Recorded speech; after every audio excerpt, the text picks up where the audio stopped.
자, 오늘 나누실 말씀의 제목은요, 꿈은 이루어진다입니다. 여러분, 과연 꿈이 이루어질까요? 꿈에는 두 가지 종류가 있습니다. 하나는 육체의 소욕을 따른 야망이라는 게 있습니다. 또 하나는 성령의 소욕에 근거한 신령한 꿈이 있습니다. 이 두 종류의 꿈 중에서 하나님께서 관심을 가지시는 것은 신령한 꿈이에요. 이 신령한 꿈은 하나님께서 관심을 가지시는 정도가 아니라 아예 이 꿈을 주시고 그 꿈이 이루어지도록 주관하시는 것이 하나님이 하시는 일이다, 이 말이에요. 왜 하나님께서는 이렇게 신령한 꿈에 지대한 관심을 기울이실까요? 왜 그것을 이루시기 위해서 주관을 하실까요? 이유가 있습니다. 신령한 꿈은 다름 아닌 이 땅에 하나님의 나라를 세우는 것이기 때문에 그런 것입니다. 본문은요, 요셉이 꾸었던 신령한 꿈이 마침내 성취된 사실을 말씀을 내주고 있습니다. 야곱이 그의 온 가족을 이끌고 요셉이 애굽의 총리로 있는 이 애굽으로 그렇게 내려온 것입니다. 그리고 그들은 요셉에게 절을 했어요. 정말 말도 되지 않는 현실이 이루어진 것입니다. 이 이야기는 바야흐로 22년 전 요셉의 17살 시절로 거슬러 올라갑니다. 야곱에게는 2명의 아내와 2명의 첩이 있었어요. 두 아내는 레아와 라헬입니다. 자매지간이죠. 그리고 또 2명의 첩인 비라와 실바는 이 레아와 라헬의 몸종이었어요. 자, 어떻게 해서 이렇게 4명의 아내를 야곱이 가져게 되었는가 하는 기가 막힌 사연은 말씀을 드리지 않겠습니다. 시간 관계상 여기서 끊고 한 가지만 정확하게 말씀드릴 게 있어요. 뭐냐면 그렇게 아내가 4명이었던 야곱의 가정은 절대로 화목하지 않았다라고 하는 사실입니다. 야곱에게는 12명의 아들이 있었습니다. 그리고 최소 1명의 딸이 있었어요. 12명의 아들들 가운데 요셉은 11번째 아들이었어요. 큰아들인 르우벤과 비교를 하면 10살 정도의 차이가 나는 그런 나이였습니다. 아버지 야곱은 요셉을 각별하게 사랑했습니다. 왜냐하면 이 요셉이 야곱이 가장 사랑했던 아내 라헬의 소생이었기 때문에 그렇습니다. 이 라헬은 야곱의 12번째 아들인 요셉을 낳다가 그만 죽고 말았습니다. 자, 그러다 보니 요셉에 대한 야곱의 마음은 더 간절했던 것입니다. 이 야곱은 다른 형제들과는 다르게 요셉에게 채색 옷을 입혀주었습니다. 이 당시에 채색 옷을 입는다는 것은 뭐냐면 장자의 신분을 나타내는 거예요. 그러니까 이 야곱은 아예 요셉이 어릴 때부터 그를 장자로 지목을 해버린 거예요. 그죠? 다른 형제들에게 장자의 명분은, 장자의 상속권은 요셉에게 있다 하는 것을 보여준 것입니다. 야곱은 이 요셉을 실바와 비라의 아들들과 함께 하게 했습니다. 레아의 아들들은 정실 부인 소생들 아닙니까? 그리고 또 나이도 요셉보다 상당히 많았어요. 거기에 비하면 실바와 그리고 비라의 소생은 서자들 아니에요. 그리고 나이도 요셉과 그렇게 차이가 나지 않은 그런 상황이었습니다. 그래서 그의 정실 부인인 레아의 아들들하고 이에게 요셉을 붙여놨다가는 치일 것이 틀림없기 때문에 서자들인 비라와 그리고 실바의 아들들과 함께 있게 한 것입니다. 자, 그러나 아버지 야곱의 기대와는 다르게 이 요셉은 형제들 사이에 왕따였어요. 아버지 야곱이 요셉을 편애하는 것 아닙니까? 그 형들의 마음이 어떻겠어요? 불편하죠. 이 요셉이 미울 수밖에 없는 겁니다. 게다가 요셉의 행동이 미움을 살만했어요. 자기하고 함께 있었던 이 실바와 비라의 소생들, 양을 치고 함께 지내다 보면 잘못된 실수를 저지를 수도 있는 거 아니에요. 근데 그때마다 요셉이 어떻게 하냐면 쪼르르 자기 아버지에게 달려가서는 그 형들의 잘못을 고자질을 한 것입니다. 얼마나 밉상해요. 아버지의 편애를 덧입어서, 그래서 그렇게 이 형들의 잘못을 고자질했다는 것입니다. 성경이 왜 이런 요셉의 행동을 기록을 해놓은 걸까요? 요셉이 형들의 잘못을 고치고 싶은 마음이 간절해서 그렇게 했다, 이런 이야기를 하려는 게 아니에요. 성경이 이 사실을 기록해 놓은 것은 이 요셉이 형들의 아버지의 이 편애를 덧입고 형들의 잘못을 품어주지 못하는 그런 아들이었다라고 하는 것을 말해주기 위한 것입니다. 미움을 받을 만한 것 아니겠어요? 자, 그런데 그러던 차에 결정적인 일이 이 요셉에게 일어납니다. 그가 연달아 두 번의 꿈을 꾸는 것입니다. 첫 번째 꿈은 요셉의 곡식단이 있는데 형들의 곡식단이 요셉의 곡식단을 삥 둘러서서는, 그리고는 절을 하는 꿈이었어요.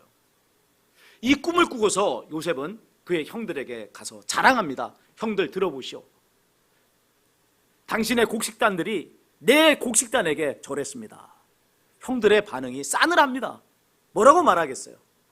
저놈이 아버지의 편애를 덧입더니만 내가 정말로 우리의 왕이 될 것 같으냐? 이렇게 이제 반응을 보인 거죠. 자, 이제 얼마 지 않아서 또 이 요셉은 두 번째 꿈을 꿉니다. 이 꿈은 어떤 꿈이냐면 요셉을 향해서 해와 달과 11개의 별이 절을 하는 꿈을 꾼 거예요. 이 꿈을 꾸고서 또 요셉은 으쓱하는 겁니다. 그리고선 자기 아버지 야곱과 그의 형들에게 가서 자랑합니다. 아버지, 제가 꿈을 꿨는데요, 해와 달과 11별이 저한테 절을 하는 꿈이었습니다. 그러자 이 야곱이 이 터무니없는 꿈 아닙니까? 뭐라고 말하냐면, 정녕 나와 내 어머니가 그리고 너의 형들이 너에게 절을 한다는 말이냐? 에이 놈아, 정신 차려라. 그렇게 꾸짖은 거예요. 그리고 형들은 이런 요셉을 보면서 미워하고 시기했습니다. 시기한다는 이야기, 왜 시기한 거죠? 요셉이 특별한 꿈을 연달아 두 번 꾸었으니까 그거 부러운 거 아닙니까? 시샘이 난단 말이에요. 자, 여기서 질문할 것이 있습니다. 왜 하나님께서는 요셉에게 이런 특별한 꿈을 주신 거죠? 요셉 말고 11명의 아들들이 또 있잖아요. 그 아들 중에 한 아들에게 이런 꿈을 줄 수도 있는 거 아닙니까? 근데 왜 요셉에게 이런 꿈을 주셨느냐는 겁니다.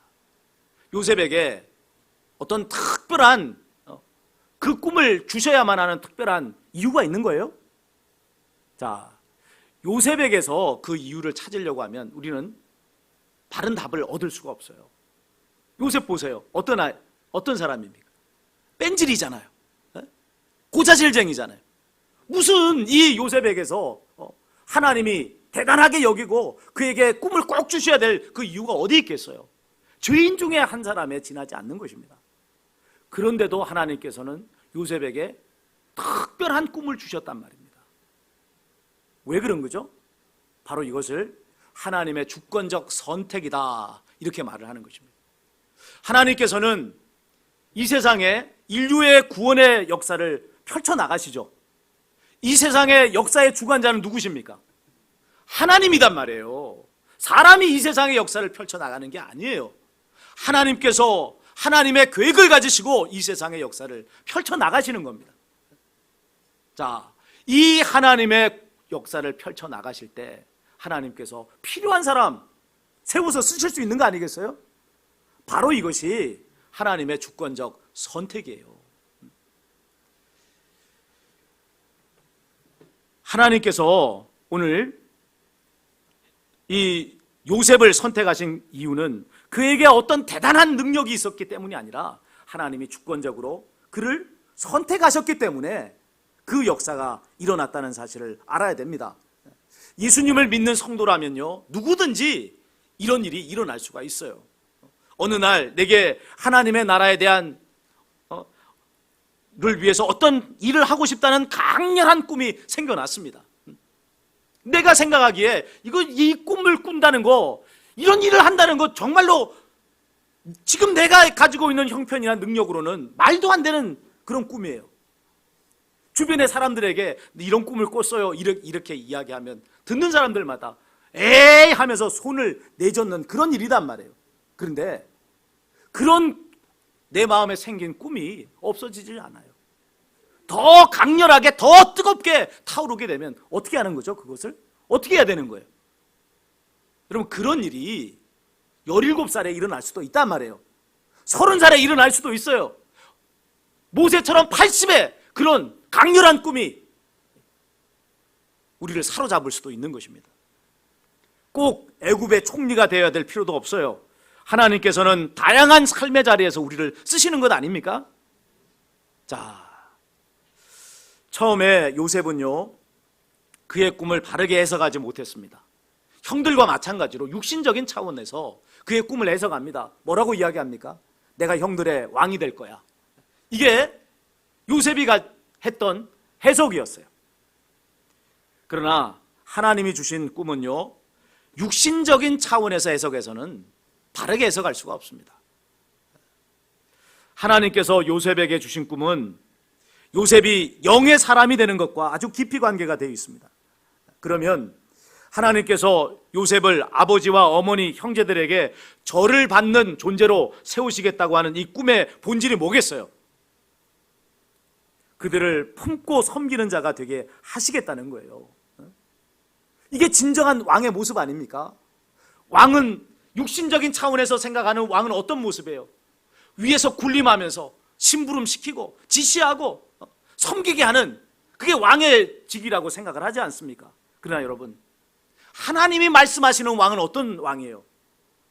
기꺼이 종의 자리에 내려와서 섬기는 사람이 되는 것. 큰 사랑의 마음을 가지고 다 품어낼 수 있는 사람. 여러분, 집에서 어린 아이가 있으면요, 어린 아이는 왕 노릇해요. 왕 노릇. 어떻게 하면 밥 먹을 때도 밥그릇 갖다 줘, 숟가락 갖다 줘, 물 갖다 줘. 또 어떻게 합니까? 아무데나 막 그냥 일을 저질러 놓고서는 엄마 아빠가 해결해 줘야 돼요. 어리면 어릴수록 자기가 일본 것까지 다 치워줘야 되잖아요. 왜 부모가 그런 일을 다 감당합니까? 힘이 없어서? 능력이 없어서? 아니죠. 큰 자기 때문에 그런 거예요. 자녀를 사랑하기 때문에 섬기는 것입니다. 그러니까 지금 하나님께서 요셉에게 이 꿈을 주시며 왕이 되게 하시겠다라고 하는, 절받는 존재가 되게 하시겠다는 것은 무엇을 의미하느냐면, 군림하는 자, 지배하는 자, 섬김을 받는 자가 아니라 내가 이 모든 사람을 품는 자가 되게 하실 것이다. 섬기는 자가 되게 하실 것이다. 그렇게 하여 하나님의 구원의 역사를 이룰 것이다 라고 예정을 하신 것입니다. 요셉이 육신의 이 틀을 벗고 영의 사람이 되기까지 죽을 만큼 힘든 과정을 거쳐야 했습니다. 이 옛사람이 죽고 새 사람이 되는 거 쉽지 않은 일이잖아요. 야곱이 이스라엘이 되는 과정을 한번 생각해 보세요. 얼마나 힘들어요. 쉽지 않습니다. 신학적인 입장으로 볼 때야 순식간에 옛사람은 죽고 새 사람이 됩니다. 믿는 순간, 믿으면 옛사람은 죽고 새 사람이 됐어요, 이렇게 말하죠. 그러나 여러분, 실질적으로 우리가 변화되는 데는 여러분 시간이 걸려요. 정말 힘들고 어려운 과정을 통과해야 됩니다. 요셉을 봅시다. 그는 영의 사람이 되기 위해서, 육의 이 옛사람을 벗어던지기 위해서 어떤 일들이 그에게 일어났습니까? 형들이 그를 구덩이에 집어 던져버렸잖아요. 죽을 것 같은 위기를 겪어야 했습니다. 그리고 또 애굽의 종으로 팔려가서 거기서 살아야만 했습니다. 종살이를 했어요. 심지어는 보디발의 아내가 요셉을 모함하는 바람에 감옥에 들어가서 영원히 나올 수 없을 그런 상황에 처하고 말았단 말이에요. 이것들이 다 뭡니까? 이게 다 죽을 것 같은 힘들고 어려운 일들이었습니다. 그가 깨지는 과정이었단 말이에요. 왜 이런 일이 벌어졌죠? 17살에 꾸었던 하나님께서 주신 이 신령한 꿈 때문에 그런 것입니다. 이 훈련의 기간 동안 요셉이 자신의 꿈을 얼마나 견고하게 붙들고 있었는지에 대해서는 성경은 노코멘트입니다. 잘 몰라요. 그러나 현실은 요셉이 꾸었던 꿈하고는 정반대로 달려가고 있는 거 아니에요? 이 꿈대로 하려면 자꾸 높아져야 되잖아요. 자꾸 높아져야 되는데 꿈은, 현실은 어때요? 자꾸 더 바닥으로 떨어져서 더 이상 떨어질 데 없는 그 밑바닥까지 떨어지는 역사가 일어난 것을 보게 됩니다. 그런데 보십시오. 기가 막힌 일이 벌어지죠.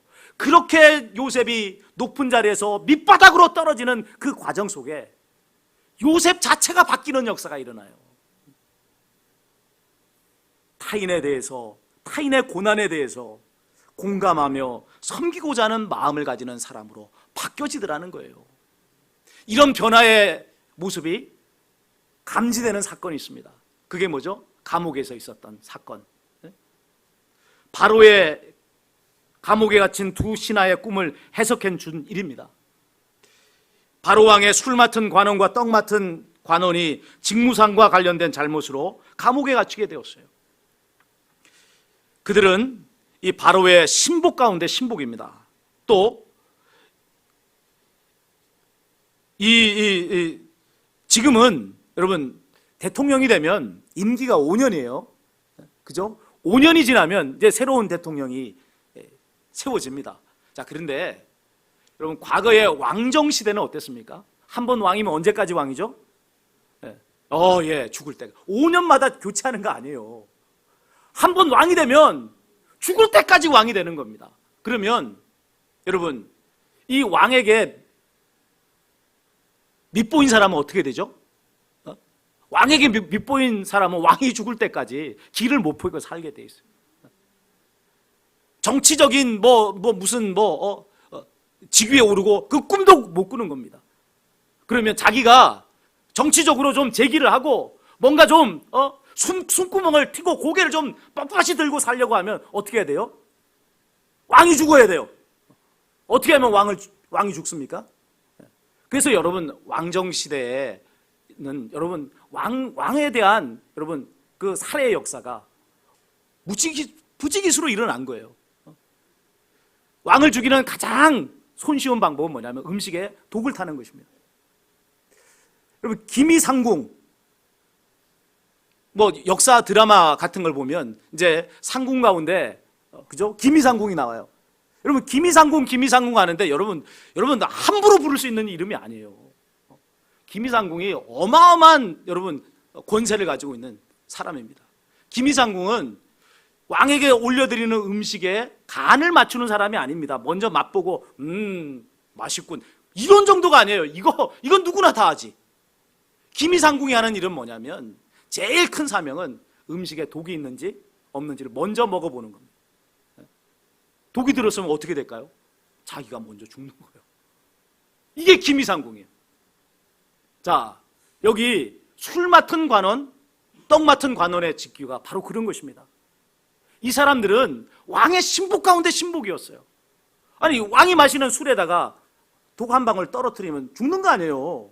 왕이 먹는 음식에 독 한 방울 떨어뜨리면 왕이 죽는 거예요. 그러니까 왕이 가장 신이 많은 신하, 측근 가운데 측근, 이게 여러분 술 맡은 관원이요 떡 맡은 관원이었습니다. 그러니 그들의 권세가 얼마나 대단했겠어요. 비록 지금 이 직무상의 과오로 인해서 감옥에 갇히기는 했지만 어디를 봐도 요셉보다 못한 게 어디 있겠어요. 자, 그런데 이 감옥 안에서 요셉이 이 두 사람을 도와주겠다고 나서는 겁니다. 어떤 일이 있었을까요? 이 두 간원이 어느 날 꿈을 꾸었는데 징조가 있는 꿈이에요. 근데 이것을 해석하지 못해서 근심 가운데 사로잡혀 있었던 것입니다. 이때 요셉이 그들에게 나가서 말합니다. 무엇으로 인하여 얼굴에 수심이 있습니까? 내게 말해 주십시오. 제가 도와드리겠습니다. 자, 그러자 두 사람은 각각 자신들이 꾼 꿈을 요셉에게 말하였습니다. 그 꿈을 듣고 요셉은 꿈을 정확하게 해석해 줍니다. 요셉의 해몽대로 술 맡은 관원은 전직을 회복하게 됐고, 떡 맡은 관원은 형장의 이슬로 사라져버리게 됐습니다. 자, 봅시다. 17살 소년 때에 요셉은 어떤 사람이었어요? 형들의 마음은 아랑곳하지 않고 자기가 꾼 꿈을 가지고 형들 앞에 나가서 막 자랑을 한 거예요. 내가 형들 왕이 된대. 형들의 곡식단이 나한테 절했어. 별들이, 해와 달이 나한테 절했어. 자기는 자랑으로 말을 했는지 모르지만, 여러분, 그 말을 듣고 있는 형들의 마음은 어떨 것 같아요? 그게 특히 좋을 것 같습니까? 그렇지 않아도 아버지의 이 편애를 지금 요셉이 독차지하고 있고, 그 조그만한 맨 막내가 채색 옷을 입고 거드름을 피고 있는데, 그런 것을 이야기하고 있는 그런 상황이라면 여러분, 이 요셉이 이쁘게 보이겠느냔 말이에요. 그러니까 17살의 요셉은요, 형들의 마음을 모르는 거예요. 다른 사람의 고통과 어려움에 대해서 관심이 없는 사람인 거예요. 철딱선이 없는 그런 애, 고자질쟁이에 불과한 것입니다.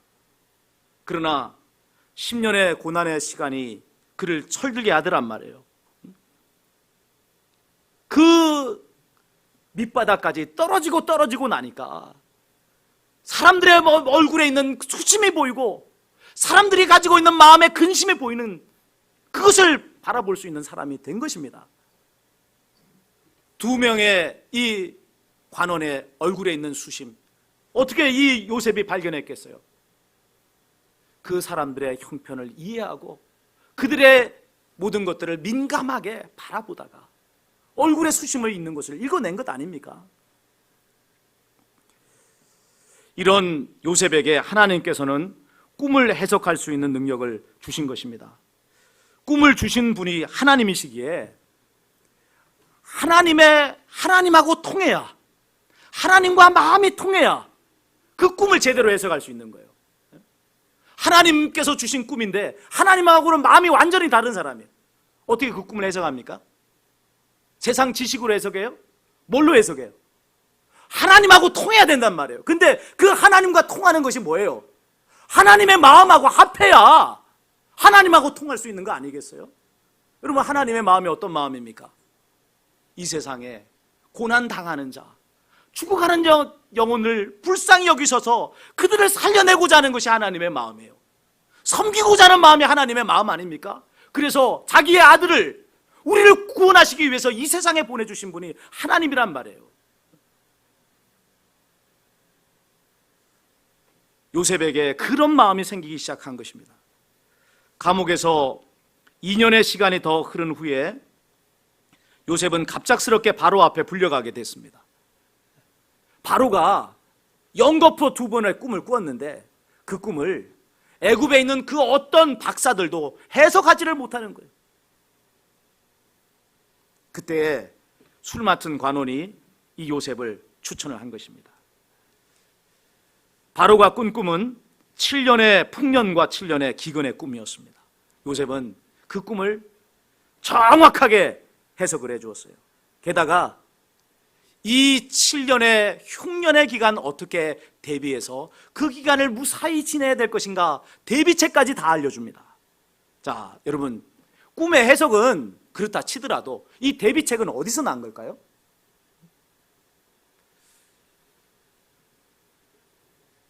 보디발의 집에서 가정총무로 있으면서 또한 감옥에서 왕의 신하들과 가까이 하면서 얻게 된 지식이란 말이에요. 겉으로 보기에는 이 요셉의 현실은 끊임없이 바닥으로 떨어지는 상황이었습니다.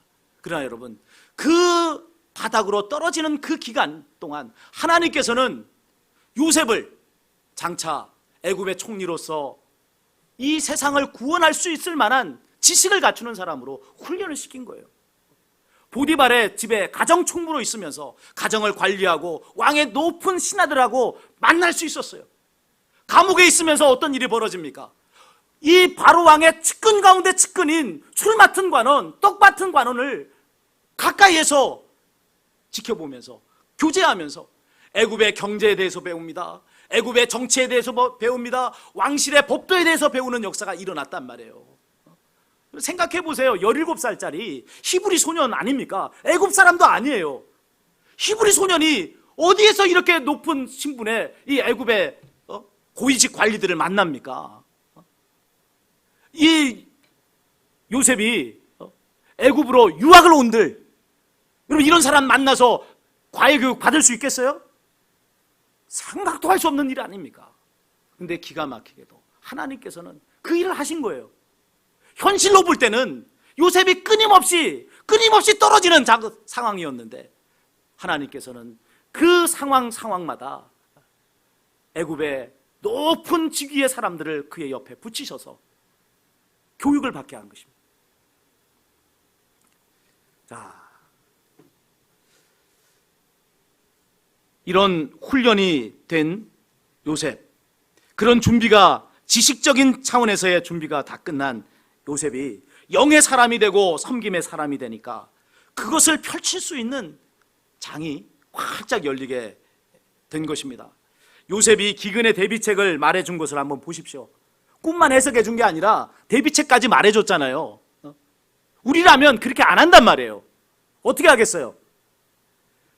해석을 딱 해주고 저에게 이 7년의 흉년을 극복할 수 있는 비책이 있습니다만, 이렇게 하는 거예요. 그렇게 하지 않습니까? 우리는 그렇게 하지 않겠어요? 비장의 카드를 딱 품고서 내가 쓰임 받을 수밖에 없도록 그렇게 하는 것 아닙니까? 그런데 요셉은 보세요. 아낌없이 대비책까지 다 말해줍니다. 그것을 듣는 순간 바로 왕이 감동을 먹어버렸어요. 우리가 이렇게 하나님의 영에 감동된 자를 어디서 만나리요? 그리고서는 단숨에 파격 인사가 단행됩니다. 요셉의 나이 30세에 여러분 이략 세계적인 대제국인 애굽의 총리가 되어버렸어요. 총리가 됐다고요. 30살에. 이게 여러분 말이나 되는 일입니까? 어떻게 했기에 이런 놀라운 역사가 일어난 것입니까? 섬김의 사람이 되니까, 섬길 수 있는 자세가 되니까 하나님께서 지체하실 필요가 없는 것입니다. 이후에 바로가 꾼 꿈대로 7년의 풍년의 기간이 지나갔습니다. 그리고 또 이어서 7년의 기근이 찾아오게 됐습니다. 자, 이 기근 2년째가 여러분 요셉의 권위가 하늘 끝까지 오른 시기였어요. 7년의 풍년이 예상대로 진행된 거 아니에요? 그리고서 애굽 사람들이 내면에 어떤 생각을 했겠어요? 야, 7년 지나갔는데 진짜 흉년 오나 보자, 그랬을 거 아니에요? 그런데 요셉의 꿈을 해석한 대로 첫 번째 흉년이 왔습니다. 아, 우연이겠지. 두 번째 왔어요. 여러분, 이는 확증의 수 아닙니까? 두 번째 기근을 맞이하게 됐을 때 여러분 모든 애굽 사람들은 요셉을 100% 신뢰합니다. 요셉 없이는 안 된다, 그런 말이 나오는 시대가 됐단 말이에요. 자, 그리고 이 지나간 6년, 7년의 시간은 또 어떤 시간이었느냐면 요셉에게 하나님의 구속의 역사를 깊이 깨닫고 그가 이제 형들을 용서하고 받아들일 수 있는 마음의 상처가 치유되는 기간이었어요. 마음이 치료돼야 될 거 아니에요. 요셉은 사람이 아닙니까? 그런 무슨 무쇠팔 무쇠다리를 가진 로봇입니까? 그 역시 많은 상처를 형들에 의해서 받은 거 아니에요. 지난날 얼마나 고통스러운 시간들을 보냈습니까? 그 시간을 하나님께서는 치유해 주셨어요. 그리고 이제 흉년 2년째에 하나님께서는 야곱의 가족을 애굽으로 불러들여서 살게 한 것입니다. 형들을 만난 자리에서 요셉이 한 말이 나옵니다. 우리 45장 7절 8절 함께 읽겠습니다. 45장 7절 8절입니다. 읽습니다. 하나님이 큰 구원으로 당신들의 생명을 보존하고 당신들의 후손을 세상에 두시려고 나를 당신들보다 먼저 보내셨나니 그런즉 나를 이리로 보낸 이는 당신들이 아니요 하나님이시라. 하나님이 나를 바로에게 아버지로 삼으시고 그 온 집의 주로 삼으시며 애굽 온 땅의 통치자로 삼으셨나이다. 자, 무슨 이야기죠? 요셉이 자기를 팔은 이 형들을 용서하고 섬기겠다는 거예요. 내가 당신들과 당신의 자손들을 섬기겠습니다. 이게 요셉의 고백입니다. 또 여러분, 요셉이 임종시에 했던 고백이 나옵니다. 50장 24절 25절입니다. 50장 24절 25절. 자, 이것도 함께 읽습니다. 요셉이 그의 형제들에게 이르되 나는 죽을 것이나 하나님이 당신들을 돌보시고 당신들을 이 땅에서 인도하여 내사 아브라함과 이삭과 야곱에게 맹세하신 땅에 이르게 하시리라 하고, 요셉이 또 이스라엘 자손에게 맹세시켜 이르기를 하나님이 반드시 당신들을 돌보시리니 당신들은 여기서 내 해골을 메고 올라가겠다 하라 하였더라. 아멘. 무슨 이야기죠? 요셉은 죽어서 자기의 해골까지도 하나님의 나라를 위해서 쓰임받는 자가 되기를 원했다는 거예요. 틀림없이 지금 비록 너희가 여기에 애굽에 들어와서 여기에 잠시 나그네의 삶을 살지만 하나님께서 너희를 권고하셔서 마침내는 애굽을 떠나서 약속의 땅 가나안으로 하나님께서 인도하여 드리실 것이다. 그때 내 해골을 매가는 것을 잊지 말아라. 비록 나는 여기에서 장사 지내지만 그러나 내 해골만은 약속의 땅 가나안에 안장되기를 원하노라. 여러분, 모세가 이스라엘 백성을 이끌고 출애굽을 할 때 제일 먼저 뭘 챙겼을까요? 요셉의 해골입니다. 그래서 이 요셉의 해골은요, 가나안 땅 이 세겜에 있는 딥낫세라에 거기에 안장이 됐습니다. 사랑하는 여러분, 오늘 요셉의 이야기를 들으며 무엇을 깨닫습니까? 꿈과 현실 사이에는 커다란 간격이 있어요. 우리가 생각하기에 오늘 이 현실에서 저 높은 꿈까지 이르려고 하면 여러분 불가능해 보입니다. 그러나 그 간격을 뛰어넘는 능력, 현실의 벽을 뚫어내고 꿈에까지 이르게 할 수 있는 그 능력이 뭐냐? 바로 믿음인 것입니다. 하나님께서 꿈을 현실로 이루어지실 것을 믿는 거예요. 이 믿음을 가지고 우리가 나가게 되면요, 여러분, 하나님이 주신 꿈을 붙들고 하나님이 주신 비전을 붙들고 살아가는 사람은요, 섬김의 사람이 될 수밖에 없어요. 하나님의 큰 꿈이 있으니까. 세상의 땅에 속한 조그만한 꿈을 가지고 살아가는 사람들은 작은 사람들이에요. 작은 사람들, 그것만이 전부라고 생각하는 불쌍한 사람들이에요. 그러나 하늘의 위대한 꿈을 가슴에 품고 살아가는 사람은 여러분, 이 땅에 있는 모든 사람들을 섬길 수 있어요. 품을 수가 있어요. 그러기에 여러분, 믿음으로 하나님께서 이 위대한 역사를 이루실 것이라고 하는 사실을 알고 그 꿈을 쫓아서 살아가는 사람은 여러분, 섬김의 사람이 되고 하나님의 크고 놀라운 역사를 이루는 사람이 되는 것입니다. 바로 이것이 오늘 성경이 우리에게 일러주시는 꿈을 이루는 비결입니다. 어떤 일을 하라고요? 섬기는 사람이 되라는 것입니다. 큰 일을 만나야 내가 섬기겠습니다. 이렇게 해서는 안 돼요. 지금 현재 내게 있는 작은 일에서부터 여러분 섬겨 나가십시오. 섬김의 지경이 점점 넓어져서 온 세계에 미치는 그런 하나님이 쓰시는 큰 일꾼들이 될 줄로 믿습니다.